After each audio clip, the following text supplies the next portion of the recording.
everyone, welcome back to our YouTube channel Financial. So today in this video I'm gonna show you how to change password and Payoneer.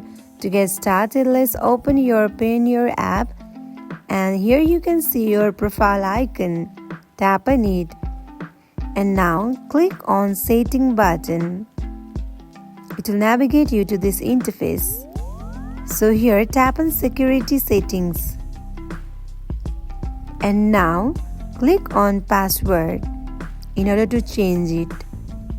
It will navigate you to this interface.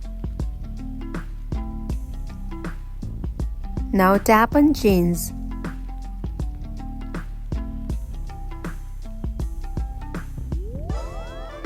And here enter your current password and enter your new password. And then tap on change button.